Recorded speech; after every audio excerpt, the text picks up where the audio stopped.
nggak mungkin melihat videonya Rasulullah saat itu, nggak ada video, nggak ada Facebook, nggak ada YouTube gitu.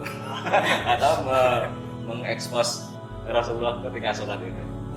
Nah, itu kan kita harus melalui sanad-sanad kita dari ulama-ulama, atau dari kita tahu sholat, tahu bagaimana caranya sholat itu kan dari guru kita.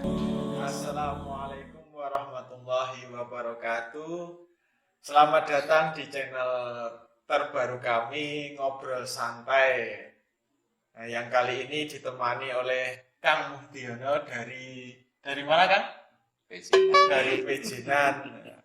Nah, kebetulan ini saya bersama Kang Muhdiono dari Pejinan ingin membahas sedikit mengenai isu-isu terbaru yang kini menjadi kebimbangan dari kaum-kaum zaman milenial. Nah, salah satunya kemarin dari teman-teman saya itu banyak yang menanyakan, Kang, tentang akhir zaman, tentang zaman kegelapan itu bagaimana sih? Zaman kegelapan itu zaman yang bagaimana? Nah, seperti itu kemarin.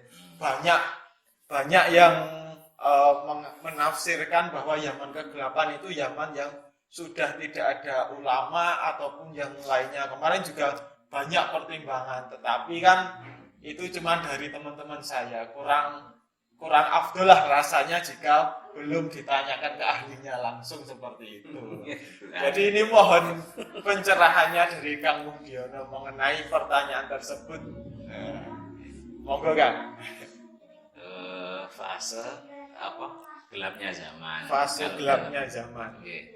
Kalau dalam referensi Islam sebenarnya fase kegelapan zaman itu yang dimaksud zulumatul zaman mungkin. Zulumatul zaman. Jadi umat Islam itu kan dibagi menjadi 4 fase atau 5 fase. Yang pertama fase nubuwah, itu ketika Nabi masih sugeng lah, seperti itu.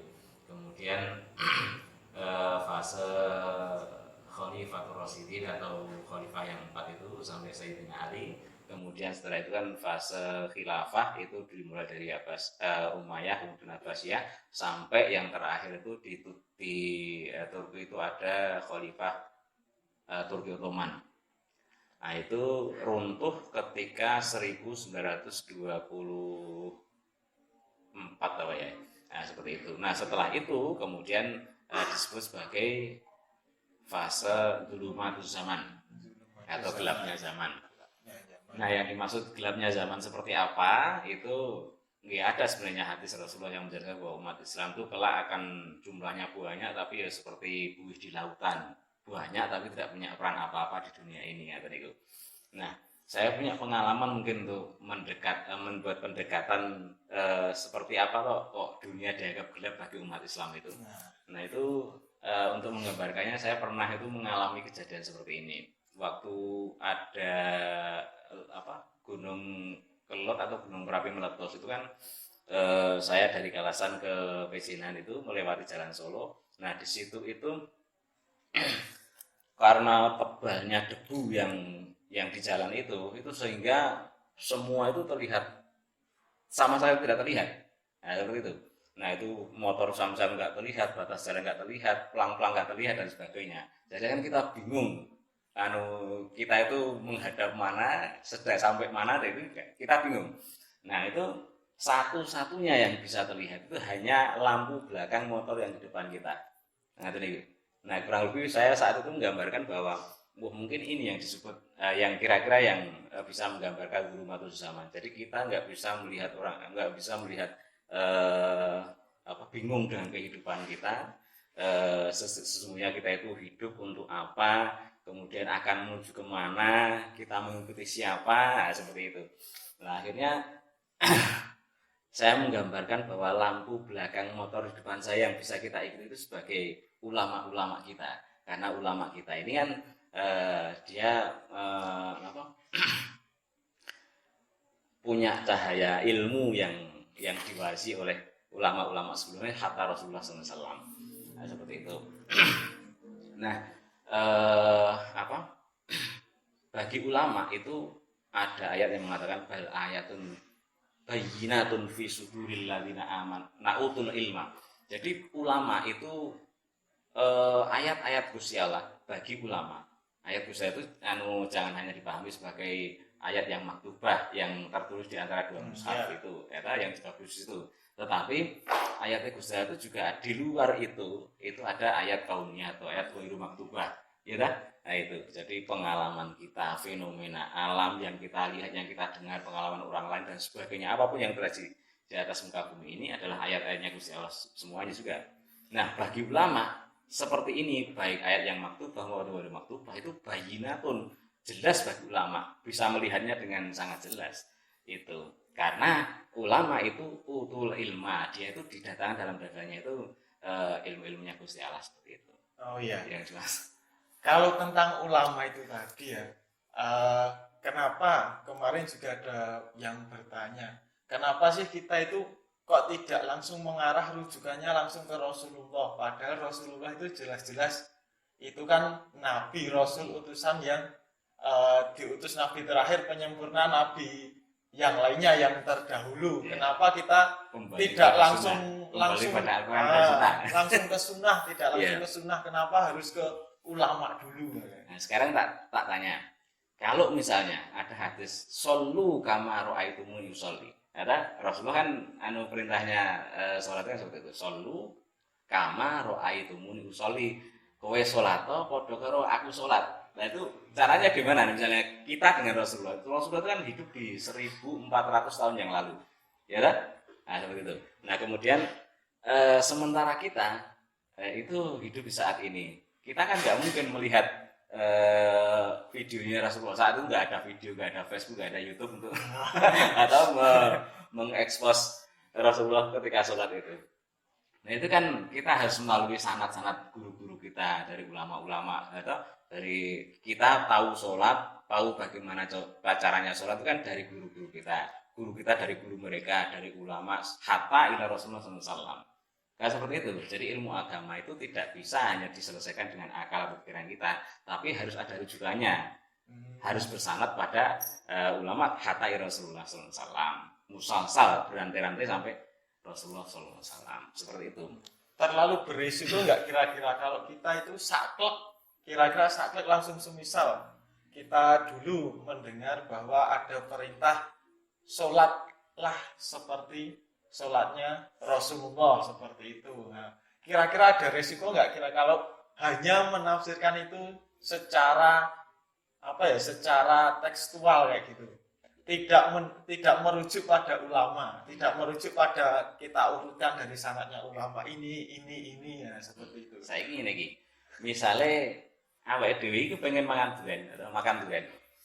Lah itu nek orang ngerti carane mangan, itu diemplok langsung kira-kira gimana?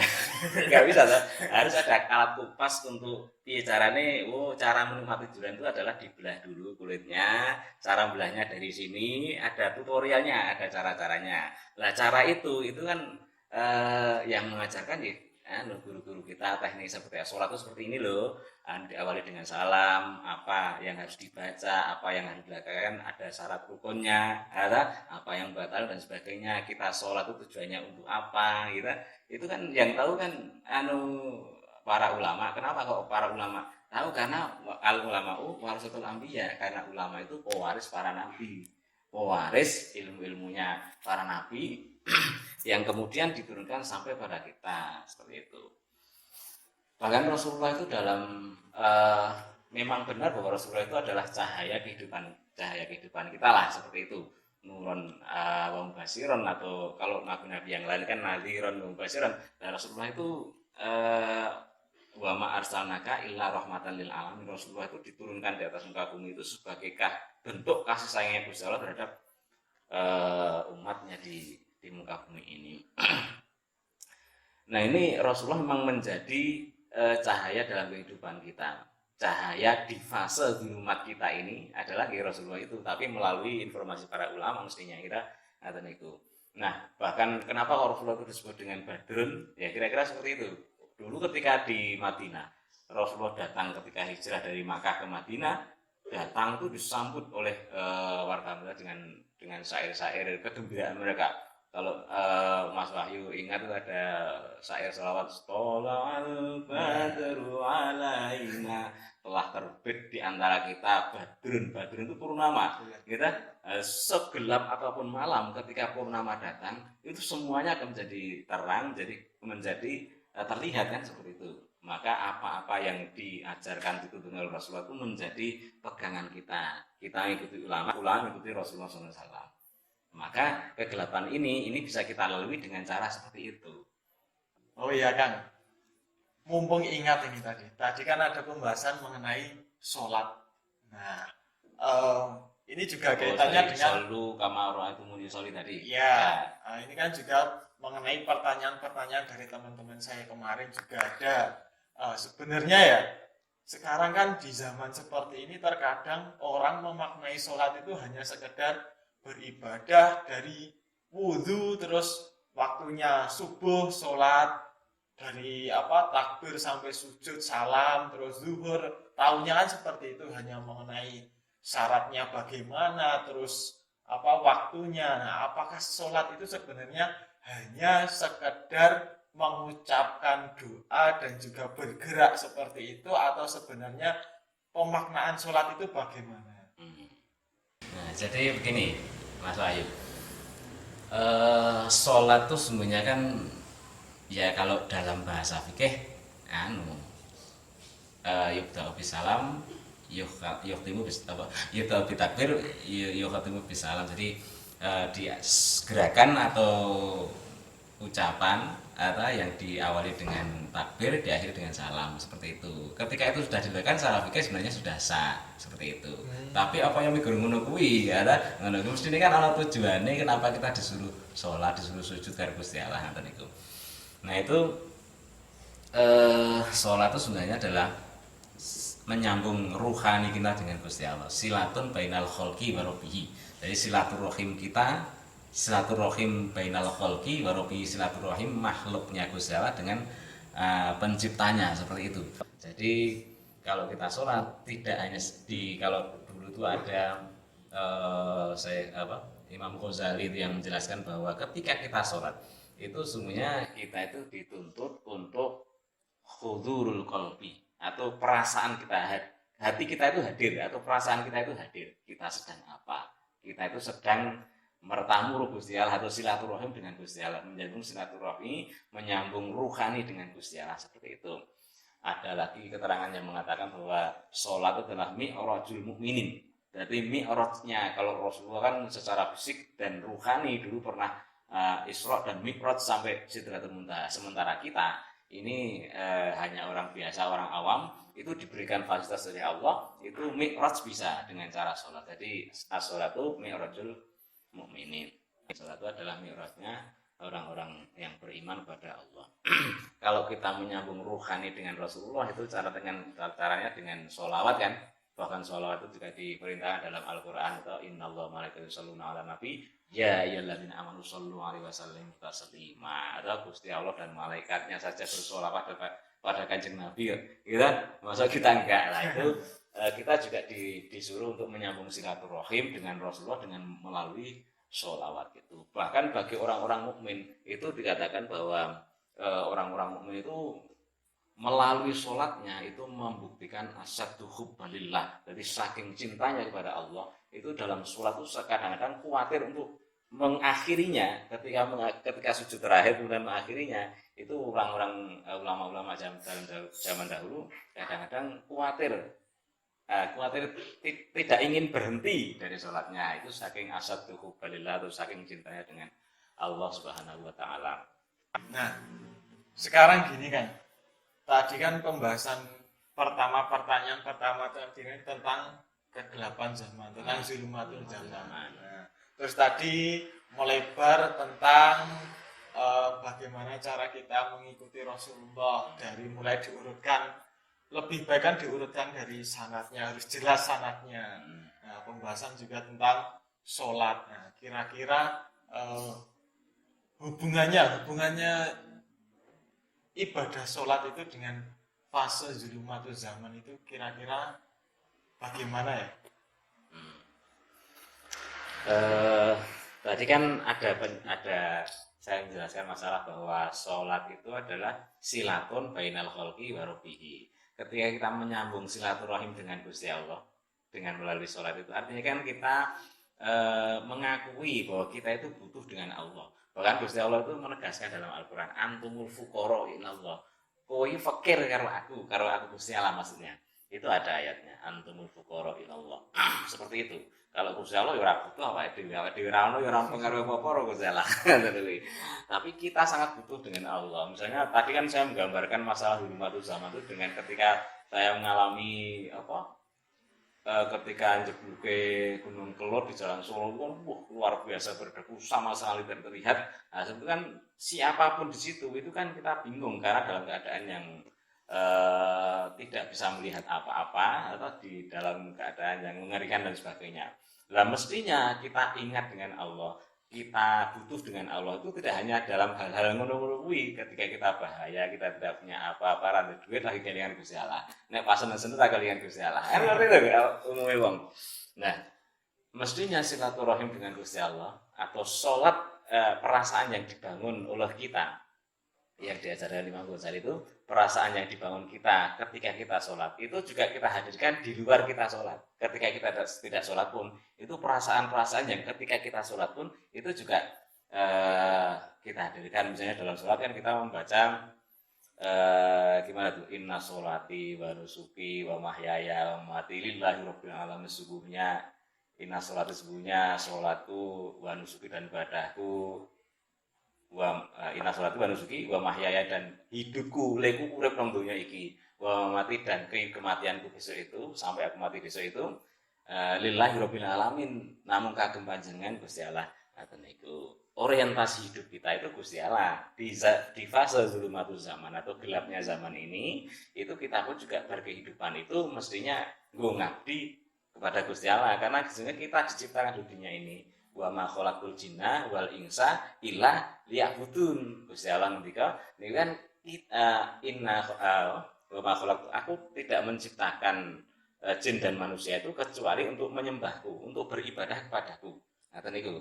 Nah, kita itu bisa para ulama, para alim ulama itu mengajari kita apapun yang kita lakukan itu bisa bernilai ibadah.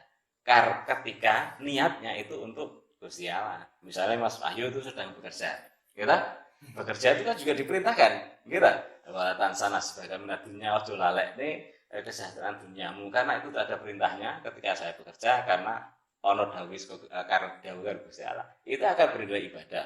Ngaten niku. Kita berjalan kemanapun, kita melakukan kegiatan apapun, itu nek para ulama itu menjadi semuanya bisa menjadi alat untuk mendekat kita kepada Gusti Allah. Sayyidina Ali itu pernah mengatakan bahwa nafsuka matiyatuka farfuk biha. Dirimu itu adalah kendaraanmu, farfuk biha, maka kendalikan kendaraanmu atau sayang kendaraanmu. Kendaraan kita itu kita ini kendaraan yang menuju kemana? Nah, tadi loh. Nah, itu kan Gusti Allah juga ketika bahwa fadkhuli fi ibadi wadkhuli jannati. Kowe iki lemu urip ya fadkhuli ibadi, yang menuju kepadaku fadkhuli jannati. Ngaten niku nek orientasi hidupmu itu kepada Gusti Allah, maka Allah akan menyiapkan tempat tinggal di akhirat nanti dengan surganya. Ngaten niku. Kemudian juga ada ayatnya yang mengatakan gimana itu? Orang-orang yang beriman itu wa mali ahadin indahu min ni'matin tujza illa bi wajhi rabbil a'la. Jadi orang-orang yang beriman percaya dengan Gusti Allah ada menggunakan sholat di luar sholat itu cara seperti ini.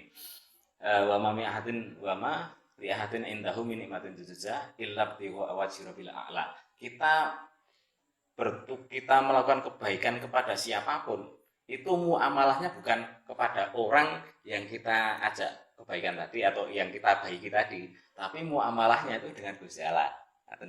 Kalau menta'alukkan niat, nek gawe pamrih lah kamane. Nek gawe pamrih itu aja karo manusia, tapi gawe pamrih karo Gusti Allah. Nek kalau misalnya kita itu muamalahnya dengan manusia, pamrih karo manusia, ta'aluk karo manusia. Itu nanti yang terjadi ya kecewa, dendam, sakit hati, marah dan sebagainya. Misalnya Wahyu iki tau ngapiki wong kae, ya toh. Nah, suatu saat aku pengen ben dhek iki gawe apik karo aku. Suatu saat nek dhek gawe elek karo kowe, ora mesti sakit hati, ya toh. Oh, ditulung malah mendem ngono kira-kira. Tapi kalau kepada Gusti Allah, kita tidak akan pernah merasakan seperti itu. Itu cara menggunakan sholat dalam dulumatus zaman. Bahkan Allah mengatakan dalam ayatnya itu wasta'inu bis-shabri was-shalah. Minta tolonglah kepadaku dengan melalui sholat dan sabar. Nah, kira-kira menggunakan sholat sebagai alat menyambung silaturahim dengan Gusti Allah, minta tolong pada Gusti Allah, seperti itu caranya.